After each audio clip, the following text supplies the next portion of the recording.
இப்போ நம்ம ஒரு மிக முக்கியமான டாபிக் உள்ள போக போகிறோம். செப்டம்பர் 2025 ஒரு அன்யூஷுவலான குளோபல் நிகழ்வு அப்படின்றது நடந்தது. பாகிஸ்தான் மற்றும் சவுதி அரேபியா 2 நாடுக்குமே பார்டரே கிடையாது. இந்த 2 நாடுகளும் ஒன்றா சேர்ந்து ஸ்ட்ராட்டஜிக் மியூச்சுவல் டிஃபென்ஸ் அக்ரிமெண்ட் அப்படின்னு சொல்லக்கூடிய எஸ்எம்டிஏன்ற ஒப்பந்தத்தை போட்டாங்க. இதில் ஒரு நேட்டோ ஸ்டைலில் ஒரு லைன் இருந்துச்சு. என்னன்னா, ஏதாவது ஒரு நாட்டை தாக்கினா அந்த 2 நாட்டையும் சேர்ந்து தாக்கின மாதிரி அப்படின்ட்டு. ஸோ சவுதியை தாக்கினா அது பாகிஸ்தான் சேர்ந்து யுத்தத்துக்கு வரும், பாகிஸ்தானை தாக்கினா சவுதியும் சேர்ந்து யுத்தத்துக்கு வரும் அப்படின்ற பொருள்பட்டுச்சு.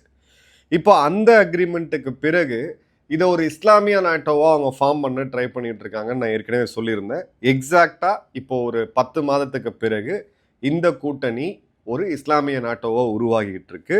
இப்போ சவுதி அரேபியா, பாகிஸ்தான் மற்றும் துருக்கி 3 நாடுகள் ஆகஸ்ட் 7ஆம் தேதி ஒன்றா சேர்ந்து இப்போ ஒரு புது அக்ரிமெண்ட்டை உருவாக்குறாங்க. அந்த அக்ரிமெண்ட் பேர் அப்படின்னு பார்த்தீங்கன்னா த மக்கா ஜாயிண்ட் டிஃபென்ஸ் அக்ரிமெண்ட் அப்படின்றது. இந்த 3 நாடுகள் இப்போ ஒன்றிணைகிறாங்க. இதில் எந்த ஒரு நாட்டின் மீது தாக்குதல் நடத்தினாலும் அது 3 நாடுகள் மீது தாக்குதல் நடத்துறதுக்கு சமம் அப்படின்றது. சிம்பிள் அண்டர்ஸ்டாண்டிங், இந்த 3 நாடுகள் மீது யார் போர் தொடுத்தாலும் இந்த 3 நாடுகளும் ஒன்று சேர்ந்து போரிடும் அப்படின்ற பொருள்படக்கூடிய அக்ரிமெண்ட். ஸோ இதில் நம்ம ஆப்டிக்ஸ் பார்த்தோம் அப்படின்னா ஆகஸ்ட் 7ஆம் தேதி சவுதியோடைய crown prince Mohammed bin Salman, துருக்கியோடைய அதிபர் எர்தவான் மற்றும் பாகிஸ்தானுடைய பிரைம் மினிஸ்டர் மேயர் ஷபாஸ் ஷெரீஃப் 3 பேரும் சேர்ந்து the Mecca joint defence agreement அப்படின்ற இந்த அக்ரிமெண்ட்டை அல் சஃபா பேலஸ், மக்கா இஸ்லாமியர்களுக்கு ஒரு மிக புனிதமான நகரம், அங்கே சைன் பண்ணுறாங்க. அதன் பிறகு பார்த்தீங்க அப்படின்னா இந்த 2 ஹோலி மாஸ்க் அங்கே இருக்குது.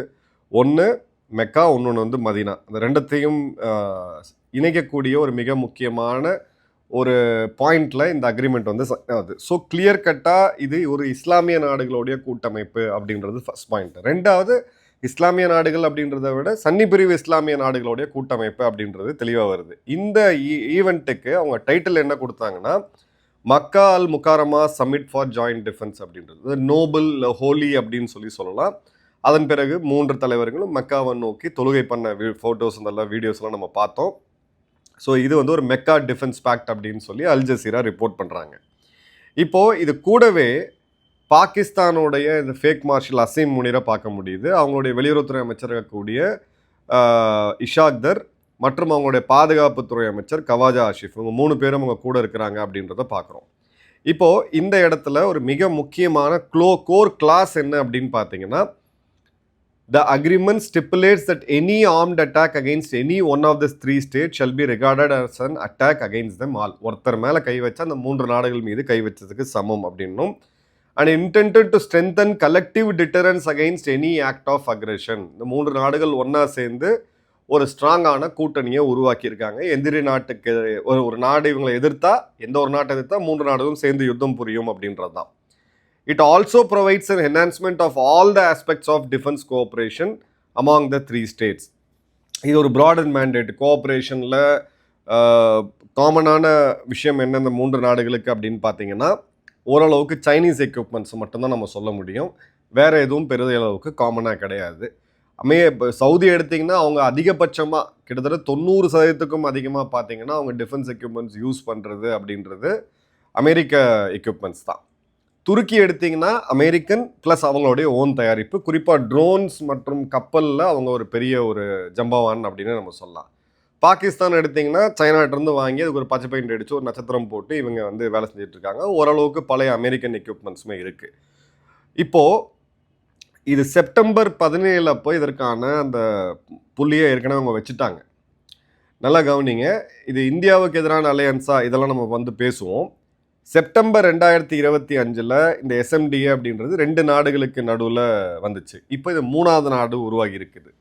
இதில் அடுத்தடுத்து இன்னும் சில நாடுகள் சேரக்கூடிய வாய்ப்புகள் மிக அதிகமாக இருக்குது. கத்தார், அமெரிக்கா எந்த அளவுக்கு இதில் அவங்க சமாளிக்கிறாங்கன்னு தெரியல. கத்தார் சேர்றதுக்கான வாய்ப்பு இருக்குது, ஈஜிப்ட் சேர்றதுக்கான வாய்ப்பு இருக்குது.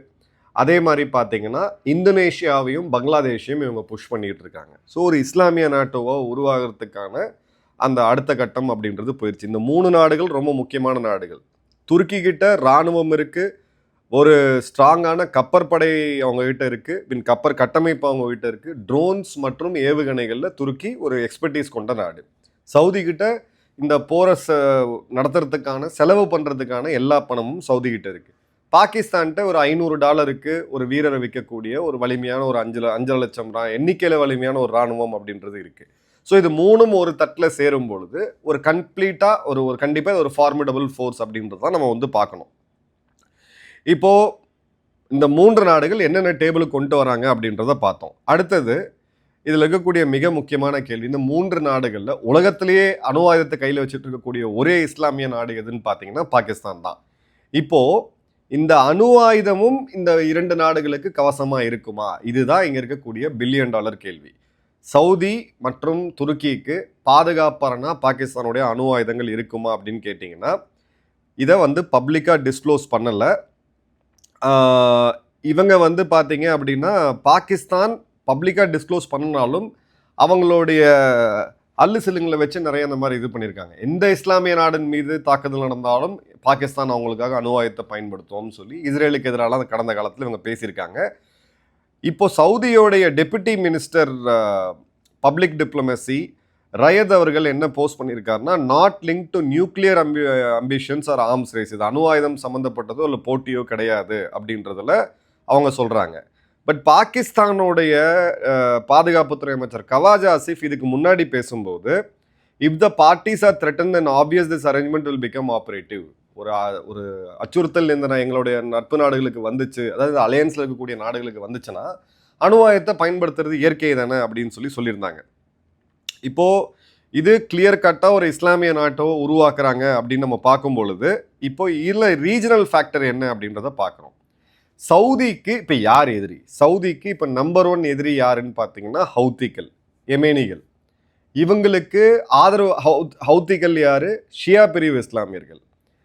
ஒரு வகாபி நாடு சவுதி.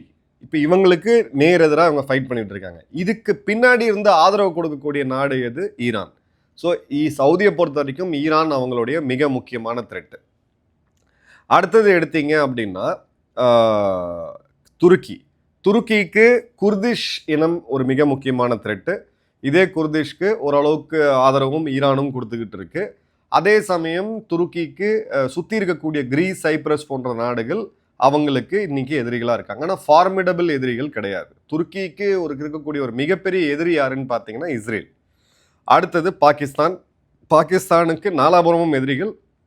எதிரி நம்பர் 1 இந்தியா, அதன் பிறகு பார்த்தீங்கன்னா ஆப்கானிஸ்தான், பிறகு அவங்க உள்நாட்டில் இருக்கக்கூடிய பலூச்சிகள், அங்கே இருக்கக்கூடிய கைபர் பக்துன்குவா மக்கள், அதாவது பஸ்தூனிகள் மற்றும் மீர்பூர் காஷ்மீரிகள்னு சொல்லக்கூடிய பிஓகேல இருக்கக்கூடியவங்க.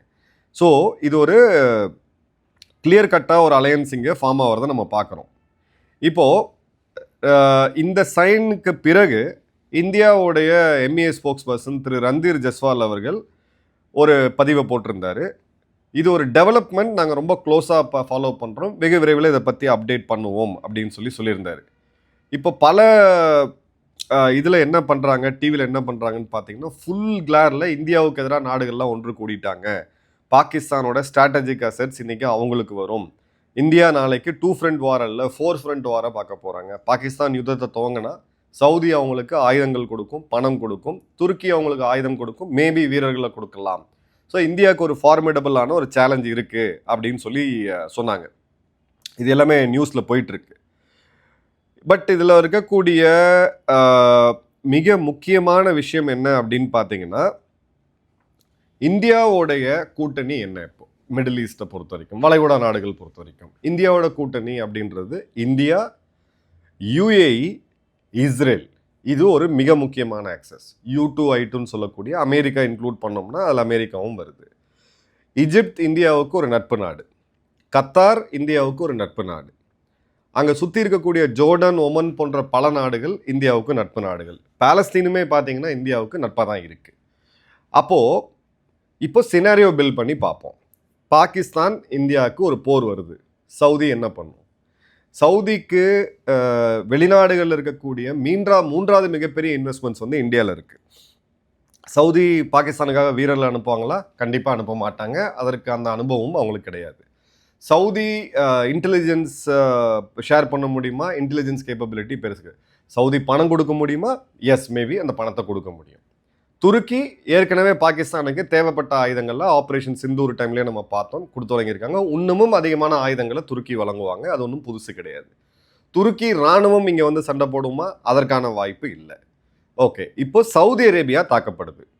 இப்போ பேசிட்டு இருக்கக்கூடிய டைம்ல யெமெனிகள், அதாவது ஹவுத்திகள் சவுதியை கடுமையாக தாக்கிட்டு இருக்காங்க. சவுதியோட ரிஃபைனரிஸ் தாக்கப்படுது. சவுதியோட 2 ஆயில் டேங்கர்ஸை நேற்று தான் அவங்க தாக்குனாங்க. சவுதியில் இப்போ பாகிஸ்தான் இராணுவம் இருக்கு. பாகிஸ்தான் இராணுவம் இப்போ கூட ஒரு கதம் முன்னாடி எடுத்து, ஒரு அடி முன்னாடி எடுத்து யெமெனிகளோட போருக்கு போனாங்களா? கண்டிப்பாக கிடையாது. ஸோ இந்த அக்ரிமெண்ட்டுமே பார்த்தோம் அப்படின்னா இது ஒரு போஸ்டரிங்காக, ஒரு டிட்டரன்ஸாக கொண்டு வராங்க. அடுத்தது துருக்கி. துருக்கியோட எதிரி வந்து இஸ்ரேல். நாளைக்கு இஸ்ரேல் துருக்கி அப்படின்னு ஒரு பிரச்சனை வந்ததுன்னா ரெண்டுமே அமெரிக்காவோட குடையின் கீழே வரக்கூடிய நாடுகள், ரெண்டுமே நட்பு நாடுகள். அட்லீஸ்ட் ட்ரம்ப் இருக்க வரைக்கும் அதற்கான வாய்ப்புகள் அப்படின்றது கிடையாது. ஒருவேளை நாளைக்கு இஸ்ரேல் துருக்கிக்கு எதிராக போகும்பொழுது அங்கே பாகிஸ்தானோ சவுதி அரேபியோ வந்தாங்கன்னா அவங்களுக்கு இது ஒரு லெஜிட்டிமேட் டார்கெட்டாக மாறும்.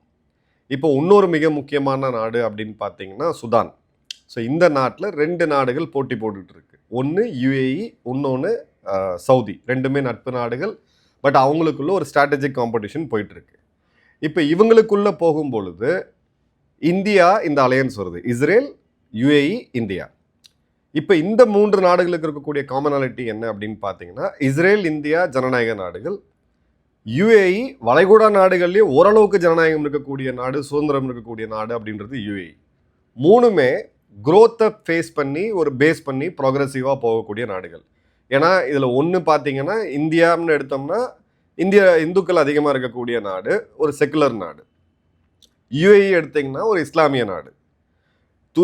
இஸ்ரேல் எடுத்திங்கன்னா ஒரு யூத நாடு. இது 3ம் ரிலீஜன் வைஸாக கனெக்ட் ஆக முடியாது. ஆனால் டெவலப்மெண்ட் ப்ளஸ் நம்மளுடைய அதாவது நம்மளுடைய IMEC, India Middle East economic corridor, அதில் கனெக்ட் ஆகக்கூடிய 3 முக்கியமான நாடுகள். 3மே அமெரிக்காவுக்கு ஓரளவுக்கு தேவைப்படக்கூடிய நாடுகள். இஸ்ரேலோட தொழில்நுட்பம் இல்லாமல் அமெரிக்காவால் இயங்கவே முடியாது. இப்போ இங்கே யுஏஇக்கு ஒரு பிரச்சனை வந்தது அப்படின்ற போது இந்தியா ஆயுதங்களை கொடுக்கும், இஸ்ரேல் டெக்னாலஜி கொடுக்கும்.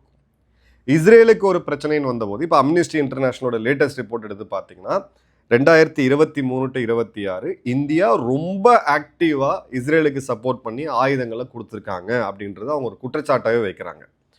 ஸோ இஸ்ரேலை பொறுத்த வரைக்கும் இந்தியா ஒரு எஸ்டாப்ளிஷ்ட் டிஃபென்ஸ் சப்ளையர். யுஏஇ அவங்களுக்கு இன்டெலிஜென்ஸ்லேருந்து சில முக்கியமான மிலிட்ரி பேஸஸை கொடுக்கக்கூடிய வாய்ப்புகள் இருக்குது. ஸோ இந்த அணி சேரக்கூடிய ஒரு சூழ்நிலை அப்படின்றத பார்க்குறோம். இப்போ ஒருவேளை பாகிஸ்தான் தாக்கப்பட்டால் என்ன ஆகுன்ற சினாரியோவையும் நம்ம பார்த்தோம். ஸோ இந்தியாவுக்கு இப்போது பாகிஸ்தானை ஒரு படி மேலே வச்சு ஒரு எதிரியாக பார்க்கக்கூடிய சூழ்நிலை உருவாகி இருக்குது. ஏன்னா பாகிஸ்தான் ஒருவேளை அணு ஆயுதத்தை இந்த நாடுகளுக்கு பயன்படுத்துவோம் அப்படின்னு சொன்னால் இதுக்கு எதிராக இந்தியாக்கிட்டையும் அணு ஆயுதம் இருக்குன்றதை மறந்துட முடியாது. ஸோ இந்த கன்ஃபரன்டேஷன் அப்படின்றது இப்போதைக்கு பாகிஸ்தானுக்கு ஒரு கவசம் கொடுக்குது.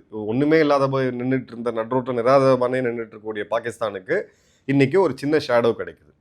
பட் இதோட ஃப்யூச்சர் எப்படி இருக்கும் அப்படின்னு பார்த்தீங்கன்னா, அடுத்தது இதில் உள்ள வரக்கூடிய நாடு பங்களாதேஷ். அதன் பிறகு அவங்க கடுமையாக பிரயோஜனம் பண்ணுறது எந்த நாடு அப்படின்னு பார்த்தீங்கன்னா இந்தோனேஷியா. இந்த காம்படிஷன் உள்ளே வரும் பொழுது இந்தோனேஷியாவுக்கு எதிராக இருக்கக்கூடியது யார்? ஆப்வியஸாக அது வந்து சைனா. சைனாவுடைய ஒரு வெசால் ஸ்டேட் தான் பாகிஸ்தான். ஸோ இந்த காம்ப்ளெக்சிட்டி அப்படின்றது உள்ளே வருது. சைனாவும் இதை ரொம்ப க்ளோஸாக பார்த்துட்டு இருக்காங்க. இந்த ஒரு பேக்டு ப்ராக்டிக்கலாக இப்போ சவுதி மேலே தாக்குதல் அதிகமாகும் பொழுது சவுதிக்கு எதிரி யார்? ஈரான். அப்போது துருக்கியும் சவுதி மற்றும் பாகிஸ்தான் சேர்ந்து ஈரானை தாக்குவாங்களா? இது ஒரு $1 மில்லியன் கொஸ்டின். அப்படி தாக்குனா இதில் முதல்ல சந்தோஷப்படுற நாடு இஸ்ரேல், 2வது அமெரிக்கா. ஏன்னா அவங்களுக்கு இருக்கக்கூடிய ஒரு நிரந்தர எதிரி வீழ்த்தப்பட்டாங்க. பட் இந்த 3 நாடுகளுக்கு அதன் பிறகு இந்த செக்யூரிட்டி அக்ரிமெண்ட் எங்கே போகும்னு பார்த்தீங்கன்னா அப்படியே டுவர்ட்ஸ் மேற்கு ஆசியாவை நோக்கி, அதாவது இந்தியாவை நோக்கி ஷிஃப்ட் ஆகும். ஸோ கம்ப்ளீட்டாக ஒரு புது இடத்துக்குள்ளே போகிறோம். இப்போது இந்தியாவோட அலையன்ஸ் அடுத்தடுத்தது ஃபார்மேடபுளாக வந்துக்கிட்டே இருக்கும். இந்தியாவுக்கு அடுத்தது பார்த்தீங்கன்னா இந்த 6 நாடுகள், சைப்ரஸ் மற்றும் அங்கே இருக்கக்கூடிய கிரீஸ், இந்த 2 நாடுகள் உள்ள வரும். இதில் வந்து இன்னொரு நாடு உள்ள வரத்துக்கு வாய்ப்பு இருக்குது. ஒமான் உள்ள வரத்துக்கு அவங்க நியூட்ரலிட்டி மெயின்டைன் பண்ணுறாங்க. இருந்தாலும் அவங்களும் உள்ள வரத்துக்கு வாய்ப்பு இருக்குது. ஏன்னா ஒமானும் ஈரானும் சேர்ந்து இப்போ இந்த ஸ்ட்ரெய்ட் ஆஃப் ஹார்மூஸை நிர்வகிக்கிறதுக்கான ஒரு அக்ரிமெண்ட்டை போட்டிருக்காங்க. ஒரு காம்ப்ளெக்ஸ் சுச்சுவேஷனுக்குள்ளே இப்போ நம்ம போயிட்டுருக்கோம்.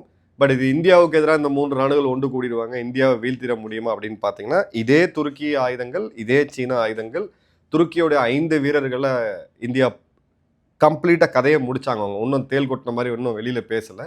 பட் நம்மளுடைய பாதுகாப்பு சேலஞ்சஸ் எவ்வளோ அதிகரிச்சுட்டு இருக்குன்னே அப்போ அதிகரித்து போயிட்டே இருக்குன்னு இப்போ நம்ம பார்க்கலாம். உங்கள் கமெண்ட்ஸை கமெண்ட் பாக்ஸில் போடுங்க. நன்றி, வணக்கம், ஜெயன்.